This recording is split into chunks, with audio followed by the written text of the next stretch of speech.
Hello everyone, welcome to let's speak English. I am Piyush Jindal. तो इस class में हम एक डाउट डिस्कस करेंगे। लास्ट क्लास में हमने कॉसम डाउट करके डिस्कस किया था, तो एक सीरीज को स्टार्ट कर लेते हैं। जो भी अच्छे डाउट्स होंगे तो आप टेलीग्राम पे भेज सकते हैं। अगर वो मुझे लगेगा कि रीजनेबल है, वर्थ है कि उसके पे वीडियो बने और उससे मैं काफी कुछ सिखा सकता हूँ आपको। देखो, मैं वही डाउट्स को डिस्कस करता हूँ यूट्यूब पे वीडियो के थ्रू, कि मुझे लगता है कि इसके थ्रू स्टूडेंट्स को काफी सारी ऐसी चीजें सिखाई जा सकती हैं जो जनरली नहीं पता होती। ठीक है। तो अगर आपको लगता है कि आपके पास ऐसे डाउट्स हैं जिनका आंसर कहीं पे भी नहीं मिल रहा, और आंसर अगर कहीं पे गिवन है वो सेटिस्फैक्टरी नहीं है, तो आप टेलीग्राम ग्रुप पे भेज सकते हैं डाउट्स को। ठीक है। और इस व्हाट्सएप पे भी भेज सकते हैं। तो अगर वो सही लगेगा तो उस पर वीडियो बना देंगे। आज का जो डाउट हमें डिस्कस करना है वो टेंस के ऊपर बेस्ड है। ये डाउट है, स्टूडेंट ने भेजा था। तो क्वेश्चन क्या, while I was waiting for the bus comma I blank some emails. तो कॉन्टिन्यूस टेंस के पास इंडेफिनिट टेंस के बेस पे डाउट है, टेंस के बेसिस पे डाउट है। Options are wrote, was writing and both. Wrote आएगा, वॉज राइटिंग आएगा या बोथ आएगा। हमने पोल भी किया था, तो पोल पे भी काफी आंसर्स आए, मुझे लगा 700-800 आंसर्स आए हैं उस पे। तो उसकी फोटो मैंने नहीं लगाई अभी यहाँ पे। तो आप अब एक बार ट्राई कर लीजिए, अगर अभी तक आपने इसको सॉल्व नहीं किया। कर लिया? ठीक। अब मैं आपको समझाने की कोशिश करता हूं कि इसका आंसर होगा तो वो कौन सा होगा और वो क्यों होगा। सबसे पहले कॉन्टिन्यूस टेंस का बेसिक से समझ लेते हैं कि कॉन्टिन्यूस टेंस होता क्या और कहां पे यूज करते हैं, क्योंकि उसके बिना ये समझ नहीं आने वाला। ठीक है। देखो, सबसे पहले मैंने कॉन्टिन्यूस टेंस की बात कर लेते हैं, या फिर उसके साथ और भी दो तीन तीन सेंटेंसेस लिखे हैं। तीन सेंटेंसेस लिखे हैं। Sanam is going to school, Sanam has gone to school, Sanam goes to school. तो ये नाम मेरे मुंह पे चढ़ गया। एक मैं सीरीज देख रहा हूँ डे ड्रीमर करके, तो उसमें ये मेन कैरेक्टर है। तो अब मैं ये नाम यूज किया करूंगा। पहले मैं नाम यूज करता था लिजा। ठीक है। अब वो आउटडेटेड हो गया, अब ये वाला नाम यूज करेंगे। ठीक है। चलो, मैं आपको सिचुएशन देता हूं, आप मुझे बताना कि सिचुएशन के अकॉर्डिंग जो है कौन सा सेंटेंस सही होगा, कौन सा नहीं होगा। ये सपोज करो कि सनम का घर है, ये होम हो गया, और ये सनम का स्कूल हो गया। ठीक है। और मैंने कह दिया कि ये उसकी स्टार्टिंग पॉइंट है और ये उसकी एंडिंग पॉइंट है। तो इसका मतलब ये स्टार्टिंग पॉइंट यहाँ पे, ये एंडिंग पॉइंट यहाँ पे। ठीक है। और इसके बीच का ये रास्ता है। ठीक है जी, इतनी बात समझ आ गई। इसको मैंने कह दिया ए पॉइंट, इसको मैंने कह दिया यहाँ पे ये बी है, और यहाँ पे मैंने कह दिया सी। ठीक है। अगर मैं आपसे पूछ रहा हूं कि सनम इज गोइंग टू स्कूल, मैं पहले सेंटेंस की बात कर रहा हूं, तो इसका मतलब सनम की कौन सी पोजीशन है, ए है, बी है, सी है। सोचिए। देखो, तुक्का नहीं मारना। ठीक है। आपको थोड़ा सा समझ आना चाहिए, वो तब भी आएगा अगर कॉम्प्रिहेंशन स्किल्स थोड़े से भी हैं। थोड़ा सा भी आप रीड करते हैं ना दिन में 10-15 मिनट, 20 मिनट इंग्लिश के साथ जुड़े हुए हैं, तो आप पता लगा लोगे इजीली। तो टेंस वाली वीडियो पे बहुत अच्छे से समझाया हुआ है, नीचे डिस्क्रिप्शन में लिंक दे दूंगा। अगर बेसिक से डिटेल से क्लियर करना है तो उसको वीडियो को जरूर देख लेना।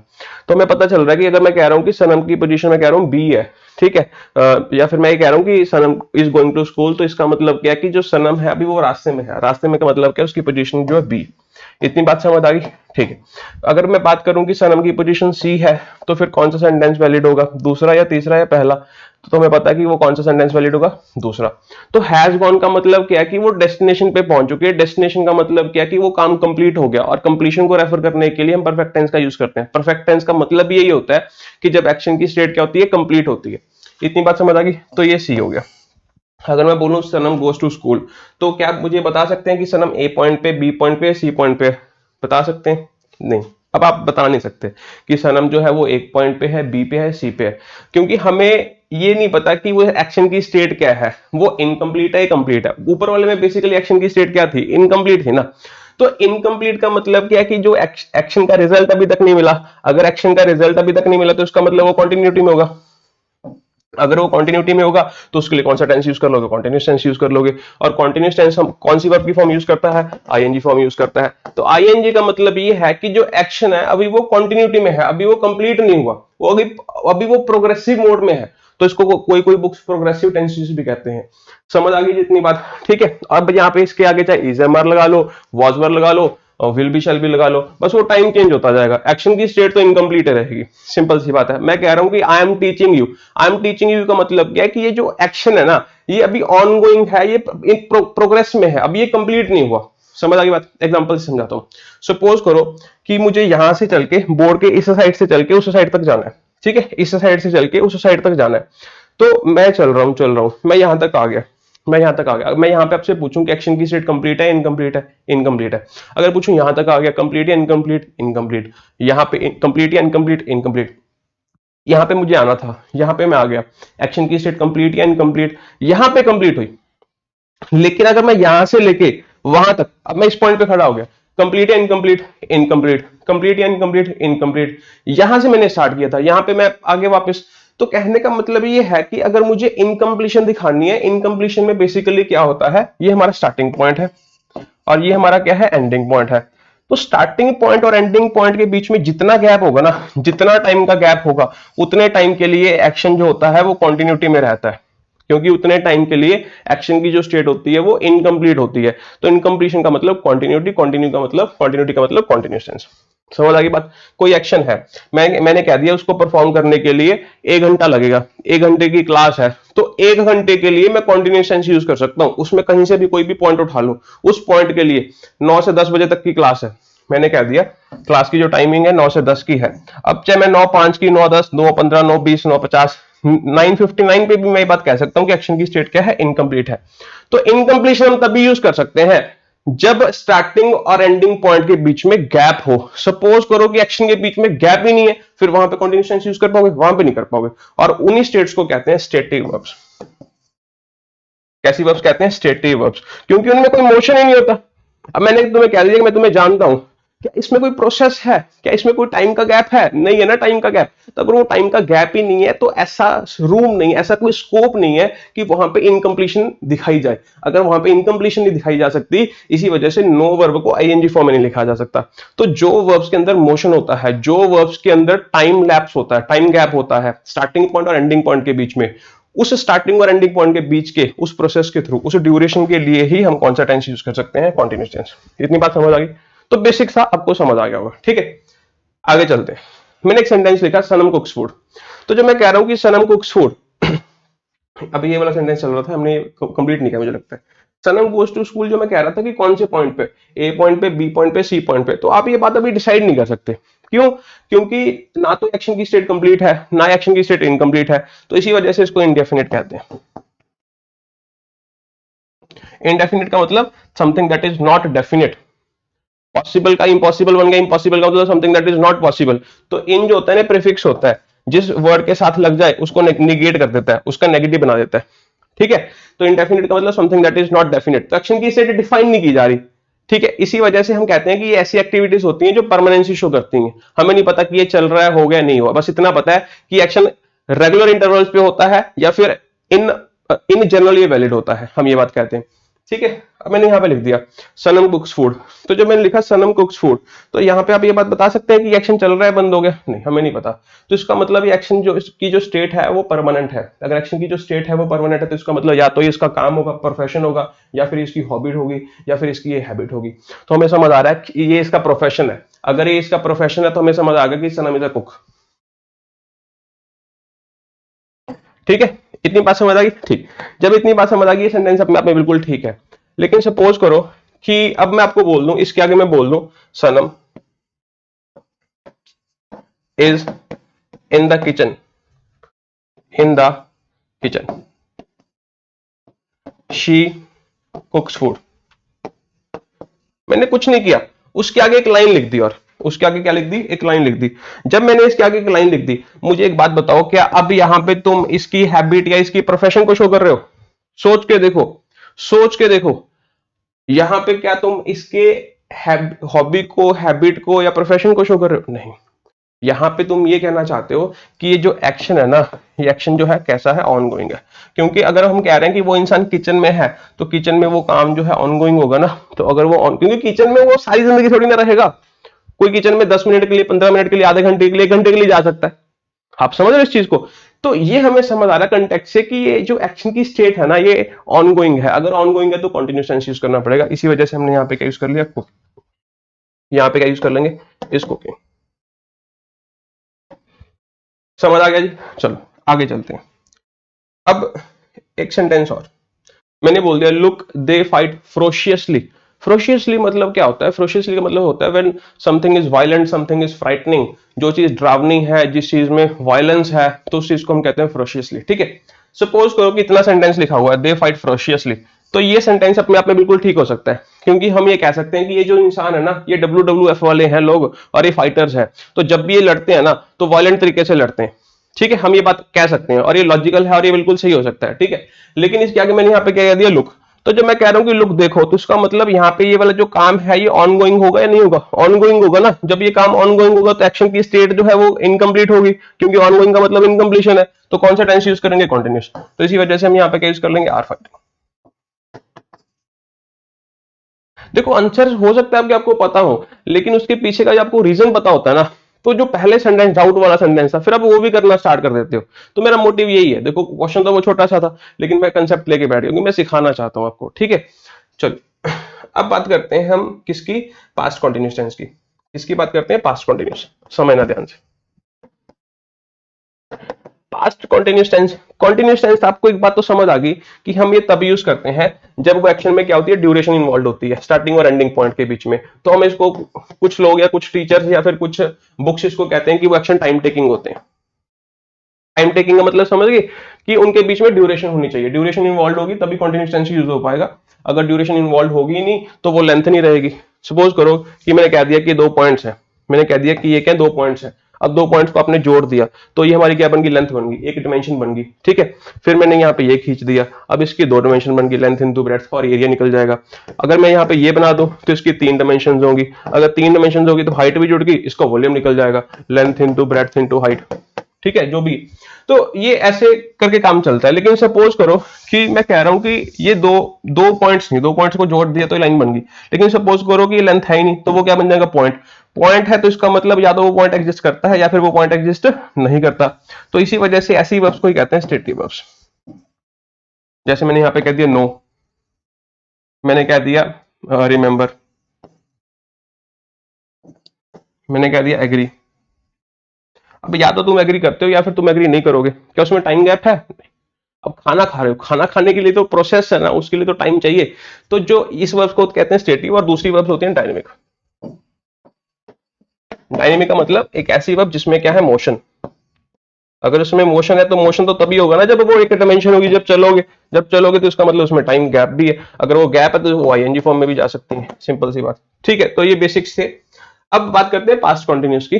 पास्ट कॉन्टिन्यूस हम तब यूज करते हैं जब हम कहते हैं कि एक्शन जो है ना पास्ट में था और वो कंटिन्यूटी मोड में था। ये सिंपल सी बात होगी, लेकिन एग्जामिनेशन में वो कैसे आता है समझना, ध्यान से समझना। एक सेंटेंस लिखा हुआ है, we saw a lion when we cross the jungle. ध्यान से समझना। अब ध्यान से देखोगे, ये हमारी कैसी क्लॉज है? मेन क्लॉज है। ठीक है, और ये हमारी कैसी क्लॉज है? Subordinate clause. ठीक है, चलो अब यहाँ पे एक सॉ लिखा हुआ है, यहाँ पे क्या लिखा हुआ है? क्रॉस्ड लिखा हुआ है। ठीक है, अब एक चीज सपोज करो, ठीक है, हमने जंगल में एंटर किया 6 बजे, 6 PM को हमने क्या किया? एंटर किया, और 7 PM हमने 1 घंटा लगा, मतलब जंगल से बाहर निकलते निकलते। ठीक है, इतनी बात समझ आ गई। एक सिचुएशन क्रिएट कर रहा हूं, ठीक है, और हमने इस पॉइंट पे शेर को देखा। शेर को 6 बजे से पहले देखोगे, 7 बजे के बाद देखोगे, बीच में ही देखोगे ना?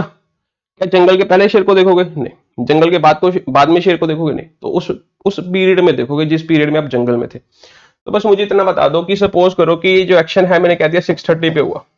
कितने बजे हुआ? 6:30 पे। तो मैंने कह दिया कि ये 6:30 है, मैंने कह दिया कि ये क्या है? 6:30 है। ठीक है, 6:30 पे, 6:30 पे अगर मैं कंपेयर करूं इस एक्शन की स्टेट के साथ, तो इस एक्शन की जो स्टेट थी उस टाइम पे प्रोसेस में थी, कंप्लीट थी, या क्या थी? सोच के देखो। तो उस पॉइंट पे 6:30 बजे ये जो एक्शन है ये कंप्लीट है या इनकम्प्लीट है? इनकम्प्लीट है ना सर, क्योंकि 7 बजे वो कंप्लीट हो रहा है। इतनी बात तो समझ आ रही होगी, सिंपल सी बात। देखो कोई रूल नहीं है, अगर आप कंटेक्स्ट इमेजिन नहीं कर पा रहे तो इसका मतलब रीडिंग नहीं आती, रीडिंग नहीं कर पा रहे। ठीक है, अगर रीडिंग नहीं कर रहे तो फिर रूल्स याद करने पड़ेंगे। रूल्स क्या कहते हैं मैं आपको ये भी बता देता हूं। रूल्स क्या कहते हैं कि 2 क्लॉजेस जब लिखी होती हैं और उनके बीच में जब व्हेन कंजंक्शन लिखा होता है, जब 2 क्लॉजेस लिखी होती हैं तो ये V1 आ जाता है और यहाँ पे VING आती है। ठीक है, ऐसी कोई रूल मतलब मैंने 2016 में पढ़ा होगा, याद नहीं इतने से। और ऐसा भी कुछ है कि जब वेल लिखा होता है ये V1 भी आ सकती है, ये भी V1 आ सकती है। ठीक है, ऐसा भी रूल है। और फिर एक रूल ये बन जाता है कि जब वाइल आ जाता है तो ये वर्ब की ING फॉर्म में आ जाती है और ये भी ING फॉर्म में आ जाती है। फिर एक रूल ये भी है, जब ये वाइल लिखा होता है तो ये आईएनजी फॉर्म में आ जाती है और ये V1 भी आ जाती है। मैं आपको बताना चाहता हूं सब बकवास। ना तो मैंने कभी ऐसे सीखने की कोशिश की और ना मैं आपको कहूंगा कि कभी ऐसे सीखो, क्योंकि ये सब बकवास है, ठीक है, और टाइम वेस्ट है और पेपर में नंबर कटेंगे, कोई फायदा नहीं। उधर वापस आ जाओ। आपको सिंपल सी बात एक समझनी है यार, कि हमें हमें पता चल रहा है कि ये दो एक्शंस हैं, हमें दोनों एक्शंस की स्टेट को समझना है कंटेक्स्ट के अकॉर्डिंग। तो आप देखो कि जिस पॉइंट पे आपने शेर को देखा उस पॉइंट पे आप जंगल को पास कर रहे थे, सिंपल सी बात है। तो इसका मतलब ये है कि इस मूवमेंट पे, इस पॉइंट पे ये एक्शन ऑन गोइंग था। अगर ये एक्शन ऑन गोइंग था तो इसका मतलब वो कंटिन्यूटी में था ना सर, तो यहां पे क्या यूज करोगे। ये बात हमें समझ आ गई, लेकिन इससे मैं कुछ चीज और सिखाना चाहता हूं। क्या सिखाना चाहता हूं, अब यहाँ पे दो एक्शंस हैं, यहाँ पे क्या है, दो एक्शंस है, इस चीज को समझो। यहाँ पे क्या है, दो एक्शंस है। देखो ध्यान से, मैंने यहाँ पे क्या कहा, व्हेन, देखो, when we were crossing the jungle, we saw a lion. हमने ये सेंटेंस लिखा, उससे कोई फर्क नहीं पड़ता, मैंने आगे पीछे लिख दिया, ठीक है, थोड़ा सा फर्क है, मैं बता दूंगा कभी क्या फर्क है। अब एक्चुअल में एक चीज समझो, एक एक्टिविटी तो ये है, एक एक्टिविटी ये है, सोच के देखना यार, एक एक्टिविटी ये है, एक एक्टिविटी ये है। एक्चुअल में आप सपोज करो कि आप ये बात किसी को बता रहे हो, अपने दोस्त को बता रहे हो, अपने घर वाले को बता रहे हो, घर वाली को बता रहे हो, अपनी फैमिली को बता रहे हो, अपने फ्रेंड्स को बता रहे हो, अपने क्लिक्स को बता रहे हो, you are narrating this sentence to anyone in your circle, किसी को भी आप ये चीज बता रहे हो। तो आपका मेन आइडिया क्या है, कि आप जंगल पास कर रहे थे, आपने लाइन देखा, सोच के देखना, जस्ट थिंक अबाउट इट, कि जो आप एक्चुअल में उसको बात बताना चाहते थे वो कौन सी बात है, कि आप जंगल पास कर रहे थे या आपने लाइन देखा, कौन सी, आपने लाइन देखा। आपने कब देखा, इस ड्यूरेशन में देखा। इतनी बात समझ आ गई। This is called background actions.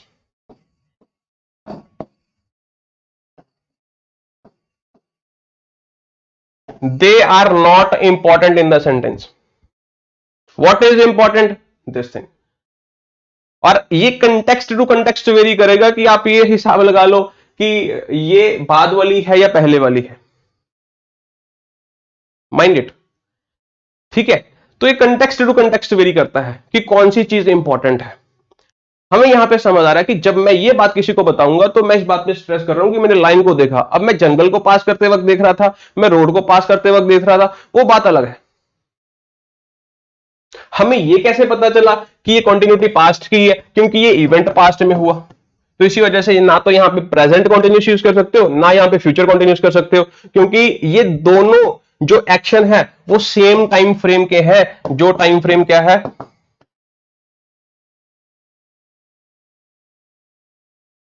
ठीक है। चलो लेक्चर लंबा खिंच जाएगा ऐसे, तो आगे चलते हैं, समझ आ गई इतनी बात। तो बेसिकली जो पास्ट कॉन्टिन्यूस टेंसेस होते हैं ना, ये पास्ट कॉन्टिन्यूस टेंसेस होते हैं। अब आपको समझ आ गया कि इस टाइम पे आप जंगल पास कर रहे थे, बीच में आपने कोई एक्टिविटी देख ली। अब सपोज करो कि मैं कह रहा हूं कि आई टॉट इंग्लिश। अभी मैं टेंस पढ़ा रहा हूं ना, मैं आपको टेंस का डाउट दे रहा हूं। When my friend called me,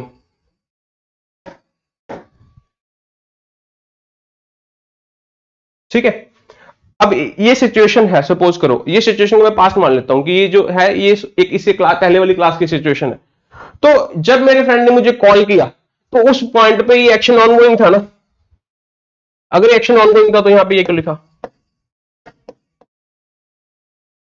I was doing some important work. You can write anything यार, कुछ भी लिखो, बस इतना बात समझ आनी चाहिए कि ये वाली जो स्टोरी है ये बैकग्राउंड एक्शन है। एक्चुअल में आप ये बात बताना चाहते हैं कि दोस्त ने कॉल किया, कब किया, ये इस दौरान। आ जाओ आगे। ये दो सेंटेंसेस लिखे, आप अपने लेवल पे एक बार ट्राई करो। जब सेंटेंस पढ़ के बता दो, Sanam was alone in the house at that time because her father blank in the garage. यहां पे वर्क की वर्ब की फॉर्म फिल करनी है।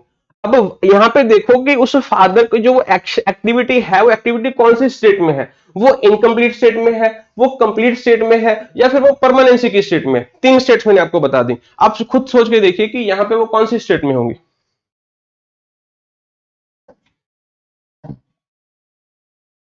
क्या लिखा उसने कि वो अलोन थी। ठीक है, क्यों अलोन थी? क्योंकि उसके फादर कहीं बिजी थे। तो जो उसके फादर कहीं पे बिजी थे उस पॉइंट पे वो काम कर रहे होंगे ना। अगर उस पॉइंट पे वो काम कर रहे होंगे तो इसका मतलब ये एक्शन ऑन गोइंग होगा उस पॉइंट पे। अगर ये ऑन गोइंग होगा तो हम यहाँ पे क्या यूज कर लेंगे, यहाँ as she blank the stairs she slipped and fell. सोच के देखना, यहां पे एज का मतलब क्या, वेन और एज दोनों टाइम को रेफर कर सकते हैं। ठीक है, यहां पे एक चीज सोच के देखना, हम कह रहे हैं कि वो स्लिप कर गई और वो गिर गई। ये जो एक्टिविटी हुई ये कब हुई? जब वो स्टेयर्स पे चढ़ रही थी, तो उसका मतलब वो एक्शन ऑनगोइंग था। जब बीच में एक फेल हुआ और बीच में एक क्या हुआ, गिर गई, जो भी हुआ स्लिप हुआ, तो उस पॉइंट पे तो ये एक्टिविटी चल रही थी ना। तो अगर इस स्टेट को मुझे इस चीज को दिखाना है और इस चीज को दिखाना है तो इनकम्प्लीशन थी, क्योंकि ये तो इनकम्प्लीशन मोड में, तो यहां पे क्या यूज कर लेंगे,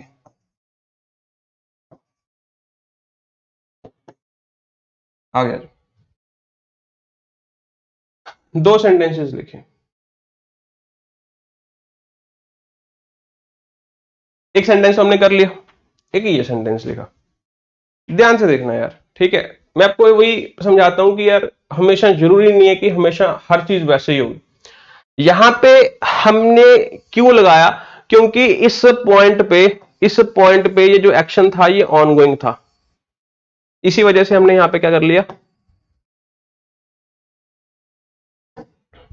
मैंने कह दिया we shake hand when we met, past form आएगी। ठीक है, we shaked hands when we met. अब एक बात बताना, सोच के बताना, एक ऑप्शन ये है, दूसरा ऑप्शन क्या है, एक ऑप्शन ये रहा, दूसरा ऑप्शन क्या है, वर मीटिंग।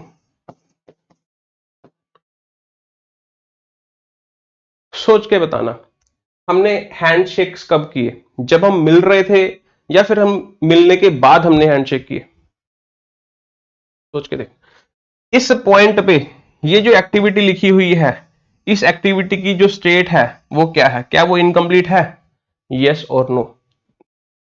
तो यहां पे मत वर मीटिंग यूज कर लेना, ये लिखा हुआ है सही लिखा हुआ। तो इट्स ऑल अबाउट कंटेक्स्ट, दोनों को कंपेयर करके देखो। समझ आ रही बात? इस पॉइंट पे एक्शन ऑनगोइंग था, लेकिन इस पॉइंट पे एक्शन ऑनगोइंग नहीं था, तो यहां पे मत लिख देना वर मीटिंग। तो everything depends upon context. I walked across the corridor when I heard some screams. जल्दी से देखो, 23 मिनट की वीडियो होगी। ठीक है, I walked across the corridor when I heard some.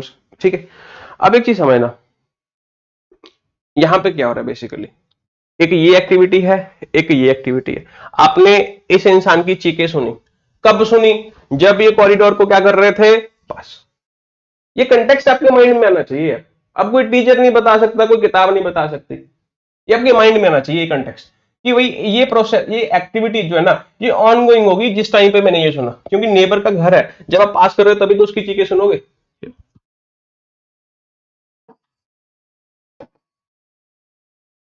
somebody knocked at the door when I took bath। ठीक है, किसी ने आके दरवाजे पे नॉक नॉक किया, कब किया? जब ये एक्शन क्या था, ऑनगोइंग था। जब ये एक्शन ऑनगोइंग था तो यहां पे क्या जाए,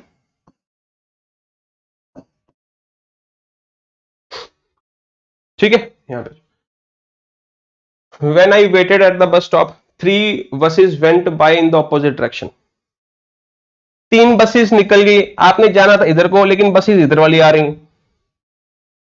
किस पॉइंट पे आ रही? अब एक बात बताओ, ये जो लिखा हुआ है ये पॉइंट है, ड्यूरेशन है। तो एक बात बताओ, आप एक बस निकल गई 6:30 पे, ठीक है, और एक बस निकल गई 6:32 पे, एक बस निकल गई 6:35 पे। ठीक है, तो ये पॉइंट्स हैं, लेकिन लार्जर प्रोस्पेक्टिव में देखोगे, बैकग्राउंड स्टोरी में तो आप वेट कर रहे थे ना। तो इसका मतलब इसके रिस्पेक्ट में ये वाला जो एक्शन है, ये एक्शन बैकग्राउंड भी है और ये टाइम टेकिंग भी है और ये कॉन्टिन्यूटी में भी है। तो इसी वजह से यहां पे क्या जाए, चलो जी।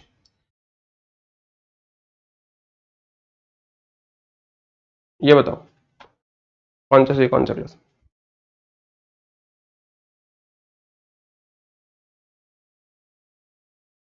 अब bus hit us when we cross the road, ये बस ने हिट किया, कब हिट किया?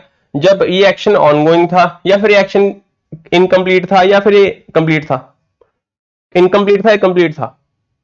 सोच के देखो, इनकम्प्लीट था या कंप्लीट था?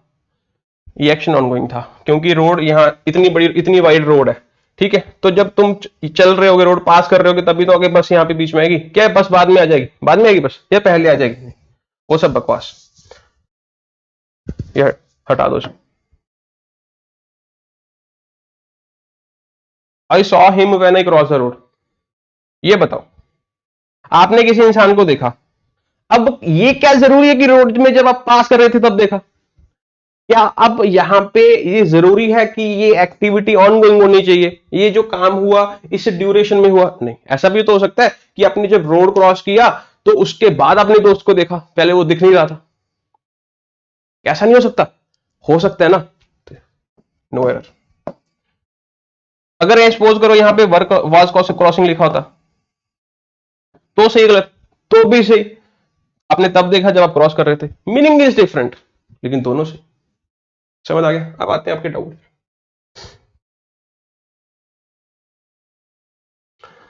When I was waiting for the bus, I blank some emails. ठीक है, अब एक चीज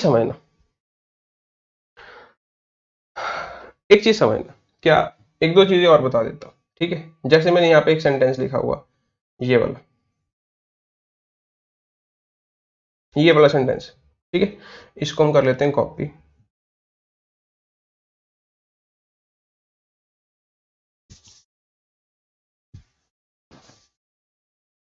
देखो क्या, अब उसने क्या लिखा हुआ कि अब bus hit us when we cross the road.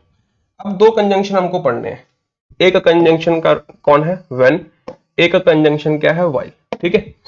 तो ये जो व्हेन है ना, व्हेन के बाद जो भी आप चीज लिखते हो, ये आपका पॉइंट भी शो कर सकता है कि उस पॉइंट पे ये वाली एक्टिविटी हुई, कोई एक्टिविटी हुई। पॉइंट का मतलब क्या है कि आप वहां पे ड्यूरेशन इन्वॉल्व नहीं कर रहे, आप पॉइंट को रेफर कर रहे हो। सेकंड वाले में ये जो व्हेन है, ये हमारा एक पॉइंट है, ड्यूरेशन है? सोच के बताओ, अगर ये ड्यूरेशन होती ना सर तो वॉज क्रॉसिंग करना पड़ता, तो ये ड्यूरेशन नहीं है, ये पॉइंट है। जिस पॉइंट पे मैंने ये काम कर लिया, उस पॉइंट पे मैंने उसको देख लिया। तो यहां पे जो व्हेन है ना, ये पॉइंट को इंट्रोड्यूस कर रहा है। It is a point, not a duration. इतनी बात समझ आई? सपोज करो कि आपने रोड क्रॉस की, रोड स्टार्ट की क्रॉस करनी थी 6:30 पे, और 6:35 तक आपने क्रॉस कर ली। बहुत ट्रैफिक था बीच में, 5 मिनट लग गए, 2 मिनट लग गए, चलो ये लॉजिकल है, ठीक है। 2 मिनट लग गए, चलो 5 भी लग सकते हैं, कोई दिक्कत नहीं। आपने उसको 6:32 पे देखा, ना कि इसे ड्यूरेशन में देखा, तो this when is referring to a point. Whereas जो व्हेन है, ये ड्यूरेशन को भी रेफर कर सकता है, ये ड्यूरेशन को भी रेफर कर सकता है। एग्जांपल, ये ये ये वाली जो लिखी हुई है यहां पे, जो लिखा वर्क क्रॉसिंग, ये हमारी ड्यूरेशन है, और इस ड्यूरेशन को इंट्रोड्यूस करने के लिए हमने किसका यूज किया? व्हेन। तो जो व्हेन कंजंक्शन है ना, ये हमारा जो है ड्यूरेशन को भी इंट्रोड्यूस कर सकता है, और ये पॉइंट्स को भी इंट्रोड्यूस कर सकता है, दोनों को इंट्रोड्यूस कर सकता है, मल्टी फंक्शनलाइज। बट मैं जब बात करूं वाइल, वाइल का मतलब क्या होता है? During that time. बस फर्क इतना है कि जो वाइल है, जो ये कंजंक्शन होके काम करता है, ड्यूरिंग ये प्रेपोजिशन होके काम करती है। I got a phone call while I was watching a movie। तो while जो है ना, ये ड्यूरेशन को इंट्रोड्यूस कर रहा है, यहां पे when का भी यूज कर सकते हैं, ठीक है। अगर मैं while की बात करूं, एक्चुअल में इसका जो किसका सब्स्टिट्यूट प्रेपोजिशन का, तो इसका मतलब क्या है? I got a phone call during the movie. अब यहां पे जो ड्यूरिंग द मूवी है ना, ये अंडरस्टूड है कि मूवी को देख ही रहे थे, और क्या करोगे मूवी के साथ? देखोगे ही, सोचने वाली बात है ना। ऐसी लैंग्वेज काम करती, ठीक है। जब आपको, और इसमें क्या डिफरेंस है? ग्रामेटिकली भी डिफरेंस है, कंटेक्स्ट का भी डिफरेंस है। जब आपको ये बात मतलब हाईलाइट करनी हो कि मूवी को देख ही रहे थे, तो फिर आप ये वाली बात लिखोगे। लेकिन जब आपको वही चीज कम समय में, कम टाइम में, कम वर्ड्स में लिखनी है, तो आप इसका यूज करोगे। This makes you better writer. ठीक है, तो आप कम वर्ड्स का प्रयोग करके वही बात को कन्वे कर पा रहे हो, तो आपको एक अच्छा राइटर बनाता है। नेटिव राइटर, नेटिव स्पीकर, वही तो फर्क होता है। ठीक है, इन अ नटशेल में आपने कोई पूरी बात को कन्वे कर दिया। समझ आ गई बात? तो पता चल गया कि ड्यूरिंग, व्हेन, इसका फर्क क्या होता है। ठीक है, तो वाइल हम तभी यूज करते हैं जब हमने किसी ड्यूरेशन को इंट्रोड्यूस करना हो। ठीक है, इतनी बात क्लियर होगी। तो कहने का मतलब ये है कि जो हमने ये दो सेंटेंसेस लिखे हुए हैं, अगर मैं आपसे पूछूं, दो सेंटेंसेस लिखे हुए हैं, क्वेश्चन आ गया पेपर में कि दोनों में से व्हेन को रिप्लेस करना है वाइल के साथ, तो किस सेंटेंस में पॉसिबल है, किसमें नहीं है? तो इसमें पॉसिबल है, इसमें नहीं। इतनी बात समझ आ गई? तो जो ये रूल रूल बने हैं ना, वो गलत है। तो एक चीज ध्यान रखना कि जो वाइल होता है ना, जो वाइल वाली क्लॉज होती है, वो ड्यूरेशन में रहेगी। जो वाइल से पहली क्लॉज है वो ड्यूरेशन में, वो तो पॉइंट में ही रहेगा। लेकिन ये भी जरूरी नहीं, एक्चुअल में जो बताना चाहता हूं, आप समझ आ रही है कि हमने ये याद कर लिया कि वाइल वाली क्लॉज हमेशा ड्यूरेशन में रहती है, ऐसा नहीं है। तो जो वाइल से आप कन्वे करना चाहते हो, ड्यूरेशन को इंट्रोड्यूस करना चाहते हो, वो चीज ड्यूरेशन में रहेगी। जरूरी नहीं है पहले वाली, पहले वाली तो मैंने लिखा है यहाँ पे, ये वाली क्या है? ये वाली चीज जो है ये ड्यूरेशन है? नहीं, ड्यूरेशन तो ये है ना, तो ये ड्यूरेशन में रहेगी, ये पास्ट कंटिन्यूस में जाएगा, ये नहीं जाएगा, क्योंकि तो पॉइंट ही, ये तो बात हम बताने चाहते थे। समझ आ गई? अब एक चीज और, ठीक है, जो मैंने आपको बताया, क्या बताइए। अब सपोज करो कि मैं ये सेंटेंस लिखूं, some boys were writing, were speaking, sorry, dancing लिखो, सम लिखो, सम छोड़ो, boys were dancing while girls were singing. अब ये भी सही है। अब ये दोनों प्रोसेस जो है साइमल्टेनियसली चल रहे हैं। अब हमने ये दिखा दिया, तो वाई ड्यूरेशन है, तो ये क्लॉज भी ड्यूरेशन में आ गई। अब ये भी, ये तो ड्यूरेशन में रहेगी ही रहेगी। बस पहले हम क्या दिखा रहे थे कि इस ड्यूरेशन पे ये एक पॉइंट था, अब हम क्या दिखा रहे हैं कि वो दोनों ड्यूरेशन में चल रही हैं। पहले वाले सेंटेंसेस में जो फिगर्स थी वो ये वाली फिगर थी, ये वाली फिगर थी। ड्यूरेशन के लिए हम पास्ट कंटीन्यूअस टेंस यूज कर रहे थे, और इसके लिए हम पास्ट इंडेफिनिट यूज कर रहे थे। लेकिन अब हमने दोनों ही ड्यूरेशन दिखा दी, तो दोनों के लिए हम पास्ट कंटीन्यूअस टेंस का यूज कर रहे हैं। इतनी बात समझ आ गई?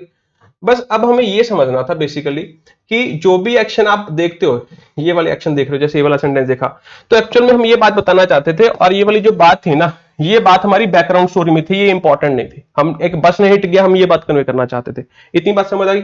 लेकिन जब मैं यहां पे ये बात कह रहा हूं कि some boys were dancing and some girls were singing, तो यहां पे दोनों को इक्वल इंपॉर्टेंस दे रहा हूं। यहां पे ऐसा नहीं है कि मैं इस बात को हाईलाइट कर रहा हूं और यहां पे मैं इसको बैकग्राउंड में दिखा रहा हूं। नहीं, यहां पे कोई बैकग्राउंड स्टोरी नहीं है। आप कंटेक्स्ट को समझिए, यहां पे मैं दोनों को सेम प्रायोरिटी दे रहा हूं। इतनी बात समझ आ गई? जब मैं दोनों को सेम प्रायोरिटी दे रहा हूं, तो इसका मतलब दोनों को ही हमने यहां पे ऐसे करके लिखा हुआ है। समझ आ गई बात? अब आ जाओ यहां पे। सपोज करो कि आपका क्वेश्चन जो है ये लिखा हुआ है, अब यहां पे आपने यहां पे लिख दिया while I was waiting for the बस। ठीक है, अब अगर सपोज कर लो कि आपने यहां पे लिख दिया I was writing some emails, तो इसका मतलब ये दोनों एक्शंस की प्रायोरिटी सेम हो जाएगी, दोनों एक्शंस की जो रैंक है वो इक्वल हो जाएगी। साथ साथ में मैं वेट भी कर रहा था, साथ साथ में मैं लिख भी रहा था। तो भाई आपका जो, मेरे को एक बात बताओ, वेट करने का पर्पस क्या है? बस को बोर्ड करना या फिर लिखना? सोच के देखना। वेट करने का जो पर्पस है वो क्या है? बस को बोर्ड करना, किसी बस का या किसी ट्रेन का या किसी इंसान का वेट करना, किसी चीज के लिए वेट करना, या फिर ये लेटर्स को लिखना, बस का बोर्ड करना। तो इसका मतलब ये दोनों का रैंक इक्वल नहीं हो सकता, ये एक्शन तो सेकेंडरी है। कौन सा एक्शन प्राइमरी है? ये। तो इसी वजह से यहां पे ये नहीं आ सकता, यहां पे क्या करो। ग्रामर नहीं कहते कि ये वो गलत है, ग्रामर में तो स्ट्रक्चर बता ही दिया कि दोनों वाइल में आ सकते हैं, लेकिन मीनिंग सही नहीं होने दे रहा। नहीं समझ आया? छोड़ो यार, क्या करना, इंग्लिश पढ़ के बाकी सब्जेक्ट पढ़ो, ऐश करो। ठीक है, this is fusion signing off bye. ना ना ना, इतनी जल्दी नहीं, एक क्वेश्चन तो रह ही गया यार। ठीक है, एक क्वेश्चन आपके लिए भी तो है। ये 3 क्वेश्चन है, सही आंसर कर देना बेटा। ठीक है, अगर आपको लगता है ना कि आपको समझ आ गया है, फिर आप समझ पाए उस चीज को, कोशिश करना यार। ठीक है, अच्छे क्वेश्चन है। बहुत अच्छे क्वेश्चन है, ठीक है। तो ये तो देखो ट्रिकी है, ये तो मुझे लगता है कि ज्यादातर तीनों सेंटेंसेस ही ट्रिकी हैं, ठीक है। कोशिश करो और आंसर करने की कोशिश करो कमेंट्स में। देखो पता है क्या है कि यार आप कमेंट्स नहीं कर रहे क्योंकि आपको लगता है आपका गलत हो जाएगा। यहाँ पे गलत नहीं कर रहे भाई साहब तो पेपर में गलत हो जाएगा, वहां पे 1 2 साल 3 4 4 साल और वेट करना पड़ जाएगा। यहाँ पे गलत करोगे तो सीख तो जाओगे ना। क्लास में जब हम गलती करते हैं कोई ना कोई तो सिखाई देता है कि भाई तूने गलत कर दिया, चाहे वो साथ वाला है, चाहे वो टीचर है, चाहे वो कोई भी है। पेपर में गलत करोगे ना तो फिर आपको भुगतना पड़ेगा। You have to face the music, ठीक है, फेस द कॉन्सिक्वेंसेज, ठीक है। तो this is P Chandu signing off, bye.